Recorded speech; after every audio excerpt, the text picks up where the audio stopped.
Good afternoon, everyone. My name is Chris Adam with Youth Pledge for Employers, and I'm delighted to be joined by Paul Christian, the Managing Director of Sentry. Hello there, Paul. Hello, Chris. Hi. Yeah, thanks for finding the time to spend with me this afternoon. I guess my start of a 10 question has to be, please tell us a bit about Sentry and what you do. Well, Sentry is a management company. We look after farms. We look after farms for other people. We don't have any of our own. And so that's quite a unique role. We like to think that we're custodians of those farms. In other words, we're trying to improve them all the time, which you have to do for farming. There's an expression in farming that you should farm as though you're going to live forever. And that's how we have to look at our jobs. Otherwise, they get worse and they produce less. But the aim is that they do the opposite. Okay, and again, speaking as I say, a layman to this field, if you excuse the pun, I wouldn't even have thought that sort of farms would actually be managed and owned by other people. I guess I sort of think of the stereotype of maybe, as you say, they're left down from generation to generation. So how do you actually go about sort of acquiring the management of these farms? Well, I think therein lies is the reason we could be here, Chris, because I think there's an opportunity there for people who perhaps thought that was the occupation of someone who owned land and it was restricted to that, but it isn't actually, because a lot of people own land, organizations own land, companies, foreign people own land in the UK, and they need it managed. So we are one of just a very small handful of companies that run farms for other people, and we advertise and we're well known. And it happens that we probably take on about 10% would be annually more land. We lose some on the other side, mainly often, hopefully, because we want to, but we're taking on more land. So people are coming to us. It's becoming quite a popular thing to do to own land, but it's not very popular to farm it. So when you say, as a management and sort of to farmer, are we literally talking about you've got, as say people anywhere from farm hands to people driving the tractors? Do you source all of those different people and all those different roles to actually say keep up the management of the land? Absolutely that. Yeah, we employ a number ourselves. We have about 60 employees in Sentry. We're always looking for good people. And of that group of people, there'll be tractor drivers, there'll be people who drive combines, there'll be people who do accounts in offices and desk drivers. There'd be consultants, land agents, and farm managers, assistant farm managers, people who look after animals, the whole plethora of people that are involved in managing agricultural businesses. I was about to say, and you've touched on it there, that as you say, you've got a wide array of people, a wide array of skill sets required. I'm not going to ask you to go through each and individual skill set required for each of those roles because of how diverse it is. But are there any common traits or skills that you sort of see across that plethora of employees that you think, okay, that's definitely required to sort of work in this industry and to work for an organisation such as Sentry? I think you've got to care. Number one, you've got to care. And there aren't many jobs in life where you can afford to not be very good with people. So you've got to be a people person. It's really important to be able to work in a team, wherever you are in that team. I think we've got people who are jolly hard workers. They're very hard workers, and this industry demands hard work and tenacity. You've got to stick at the job. And I'm listing all the positive traits that our employees have, to a person. You've got to care, and you've got to want to get the job done.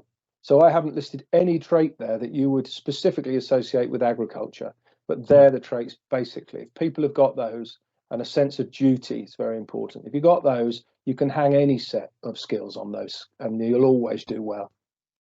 No, that's a brilliant message to take away from it. As I say, that if you've got that care, that sense of duty, that sort of anything else could be built upon that. And as I say, to know that you have those as your fundamental set of skills is that's really useful to know.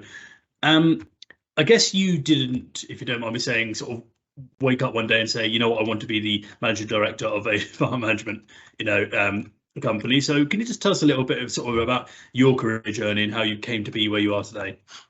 Well, if you go back far enough in most of our lives, somewhere in our families would have been farming.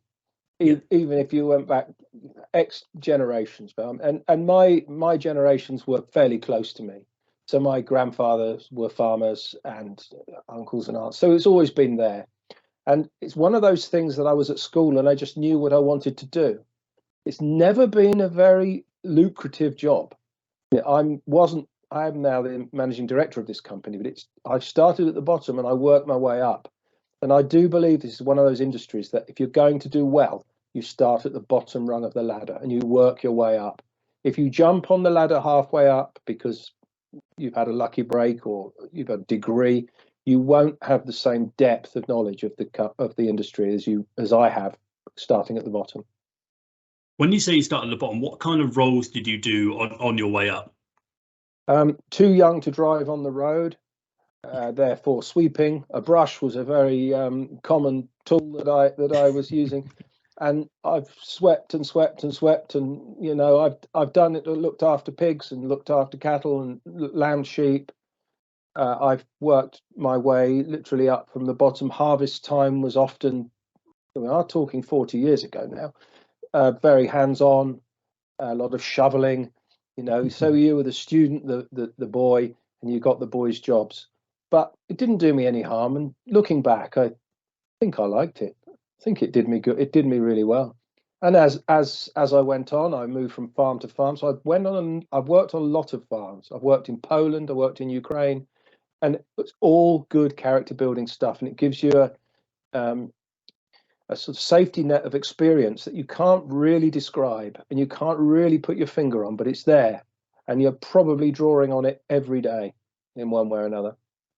No, that's brilliant, and that's a really good way of looking at it, actually.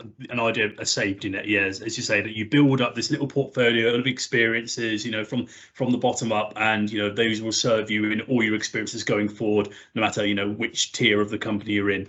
No, that's a really useful way of looking at it. And yeah, you've sort of touched quite nicely onto my next question as well, which is always a lovely segue, which is to say you sort of talk about the skills that people learn as they progress, through, as I say, the different experiences.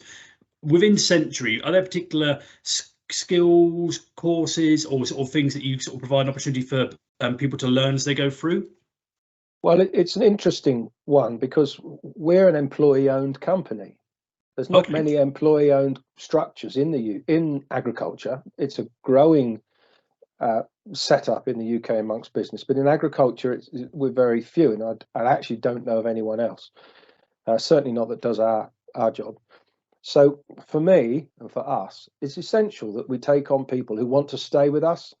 We don't really want people to come in and ride along for a bit and go. We want people to stay, buy shares, become shareholders, and develop. And therefore, it's our responsibility to develop them, and make sure there's no glass ceilings, make sure there's a clear path for progress and for people to do better. And therefore, we have quite extensive training programs running, not just across the board, but targeted for each person. And we want them to do better. I've actually worked in Sentry on and off, but mainly on, for over 30 years. And I started, so many of those shoveling jobs I referred to earlier were in Sentry. And I've gone on and on and on. And that is what we love to see. And in fact, my predecessor as MD had exactly the same trajectory through the business. And that is what we want to do. We want people to improve, come in as a post-grad, let's say, or post-grad plus a couple of years in the industry, and stay with us and come out the other end as a functioning, fully fledged farm manager or accountant or consultant or whatever specialism they have. No, that's fantastic, and it's really nice to know that as I say, within an organisation, you've got that passion and drive to help people want to continuously improve, as you say, stay with the organisation, progress through. As I say, that must be such a nice company feeling to work for. As if you feel sort of nurtured and valued as well, that can only be good for you and the employees.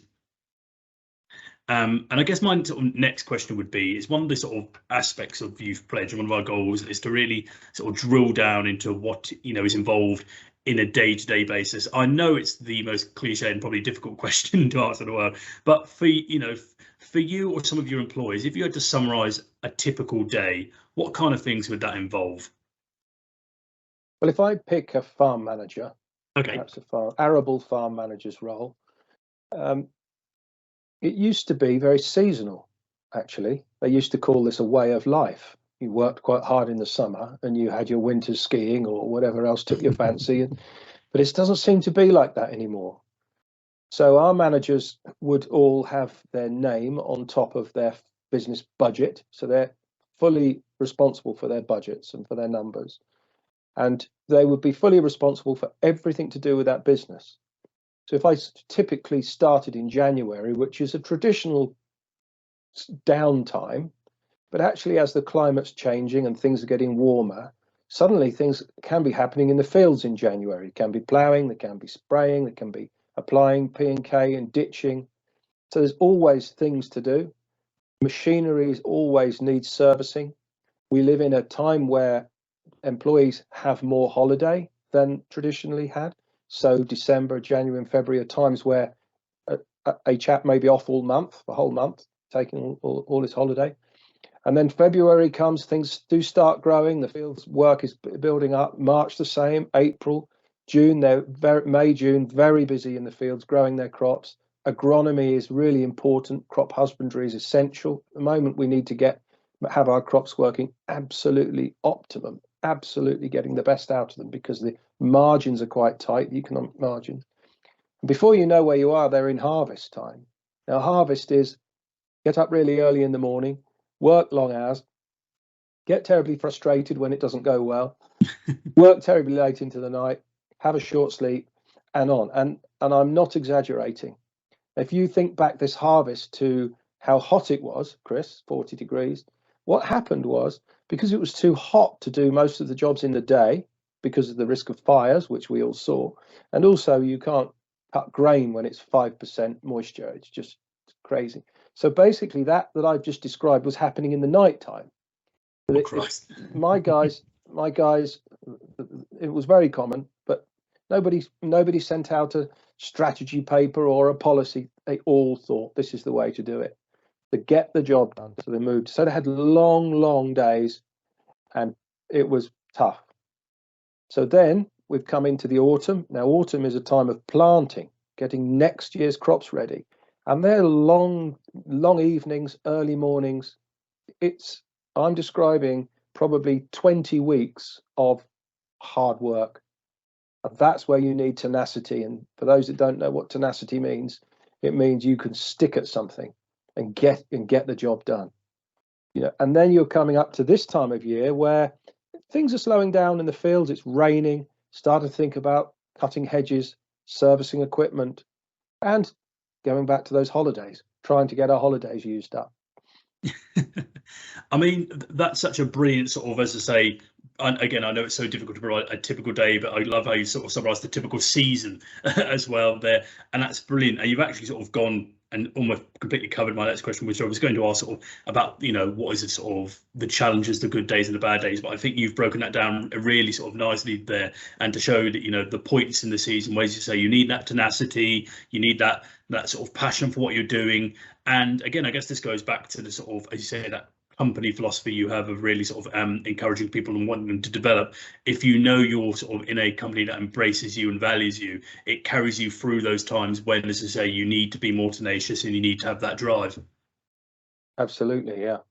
So no, that's absolutely amazing. I'm sort of going to round off with this question that we've pretty much asked all the employers we've spoken to, and you've touched a little bit on your journey and your time within Sentry. But if you had to go back, Paul, and speak to, say, sort of 16, 17-year-old Paul, and you had to give him a bit of careers advice, what would it be? I think, look, my job's had its ups and its downs, and everybody's does. So don't go into a job thinking it will all be roses, because it simply won't. It does strike me that people tend to move around a lot. I haven't moved around really, although I've been lucky that my company's allowed me to have that movement, but I've stayed within the same, so partially moved. I think you should find something that you love. I think you should find something that you think you'll like. Now, sometimes when I'm wondering what life's all about, I think you should pick something that will actually help you to live the way you want to live. And look ahead and where are the opportunities?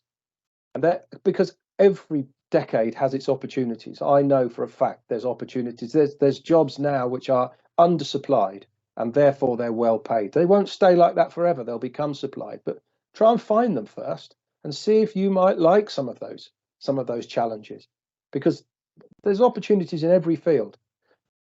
Perhaps don't do what I did and grow up from a small boy and say, I know what I want to do. I can't be a farmer. I can't afford a farm. I'll be a farm manager. That's what I knew.